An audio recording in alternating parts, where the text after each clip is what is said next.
तो आज जो कहानी हम जानने वाले हैं वो सिर्फ एक क्राइम केस नहीं है। ये कहानी हर माँ बाप और समाज के लिए एक बहुत बड़ी, एक खौफनाक चेतावनी है। एक ऐसे शिकारी की कहानी जो हमेशा सबकी नज़रों के ठीक सामने रहता था, फिर भी किसी को नज़र नहीं आया।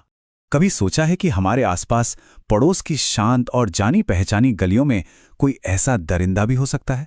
कोई ऐसा जो मासूम जिंदगियों का सौदागर हो? सच कहूं तो ये सवाल ही दिल में एक अजीब सी सिहरन पैदा कर देता है। चलिए थोड़ा पीछे चलते हैं, 1990 के दशक की दिल्ली में। उस जमाने में शादरा और सीलमपुर जैसे इलाकों में एक अजीब सी खामोशी दहशत फैल रही थी। पता है क्यों? क्योंकि एक एक करके बच्चे गायब हो रहे थे और पूरा शहर एक अनजाने खौफ के साये में जी रहा था।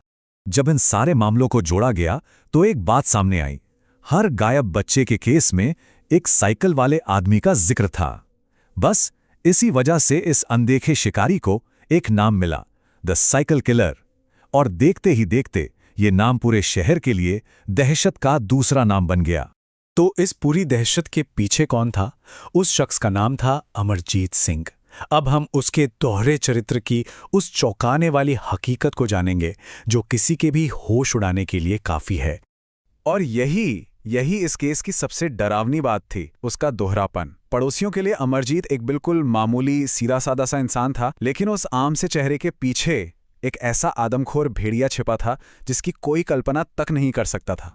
जब पुलिस ने उसे पकड़ा तो पूछताछ में उसने जो कहा उसे सुनकर अधिकारियों के भी पैरों तले जमीन खिसक गई।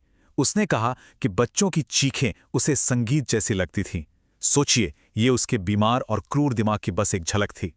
तो सवाल ये है कि वो ये सब करता कैसे था? वो अपने शिकार को कैसे चुनता था और कैसे इतनी सफाई से अपने घिनौने अपराधों को अंजाम देता था? उसका तरीका बेहद ठंडा और सोचा समझा था। उसका एक सेट तरीका था जो इन 4 स्टेप्स में बंटा था। सबसे पहले वो अकेले खेल रहे बच्चों पर नजर रखता, फिर उन्हें टॉफी या खिलौनों का लालच देकर अपनी साइकिल पर बिठा लेता और फिर उन्हें किसी सुनसान जगह ले जाता था। उसकी साइकिल सिर्फ एक गाड़ी नहीं थी, बल्कि बच्चों को मौत तक ले जाने वाला उसका सबसे बड़ा हथियार थी। और वो कोई मामूली अपराधी नहीं था, वो किसी प्रोफेशनल किलर की तरह सबूत मिटाने में माहिर था। कत्ल करने के बाद वो बच्चों के कपड़े जला देता और लाशों को गंदे नालों या झाड़ियों में फेंक देता, जहां से उन्हें ढूंढना लगभग नामुमकिन हो। और इसी वजह से वो सालों तक पुलिस की पकड़ से बाहर रहा। सालों से पुलिस के हाथ खाली थे, लेकिन ये नाकामी अब खत्म होने वाली थी। अमरजीत के इस खौफनाक खेल का अंत उसी की एक छोटी सी गलती से होने वाला था। देखिए, उस जमाने में आज की तरह हर गली में सीसीटीवी कैमरे तो थे नहीं, इसलिए सबूतों की कमी की वजह से अमरजीत पुलिस के लिए एक भूत जैसा था, जो आता, अपना शिकार करता और हवा में गायब हो जाता। पर कहते हैं ना, अपराधी कितना भी शातिर क्यों ना हो, कोई ना कोई गलती कर ही बैठता है। एक दिन अपने ओवर कॉन्फिडेंस में अमरजीत ने एक ऐसी ही गलती कर दी जो उसके पतन का कारण बनी। पुलिस को पहली बार एक ठोस सुराग मिला। वो गलती क्या थी? वो एक चश्मदीद की नजर में आ गया। एक शख्स ने उसे एक बच्चे को साइकिल पर ले जाते हुए देख लिया था। उस एक गवाह की गवाही पुलिस के लिए पहला और सबसे जरूरी सुराग साबित हुई। बस उस चश्मदीद के बताए हुलिये के आधार पर पुलिस ने सादे कपड़ों में अपनी गश्त बढ़ा दी और फिर एक दिन अमरजीत को, एक और मासूम को अपनी साइकिल पर बिठाकर ले जाते हुए रंगे हाथों पकड़ लिया गया। उसके आतंक का राज आखिरकार खत्म हो गया। उसकी गिरफ्तारी के बाद जो सच सामने आया, उसने पूरी दिल्ली को सच में हिलाकर रख दिया। चलिए अब उसके कबूलनामे, उस पर चले मुकदमे और उसके अपराधों के असर पर एक नजर डालते हैं। जब पुलिस ने उसके ठिकानों पर तलाशी ली तो वहां जो मिला वो दिल दहला देने वाला था। बच्चों के फटे हुए कपड़े, छोटे छोटे जूते और यहां तक कि नर कंकाल भी मिले। इन सबूतों ने अमरजीत के हर झूठ के किले को पूरी तरह से ढा दिया।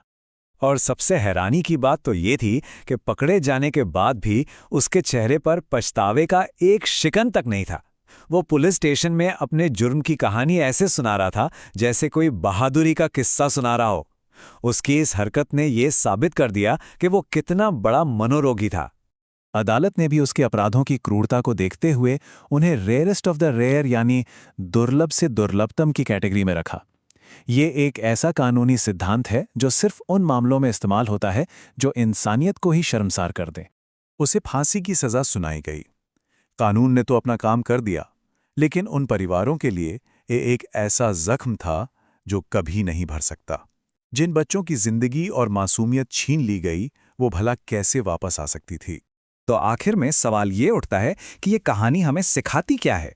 ये हमें सावधान करती है कि सबसे बड़ा खतरा अक्सर हमारे बेहद करीब एक साधारण से चेहरे के पीछे छिपा हो सकता है, क्योंकि एक भीड़ में ये पहचानना नामुमकिन है कि कौन सा चेहरा अमरजीत जैसा है।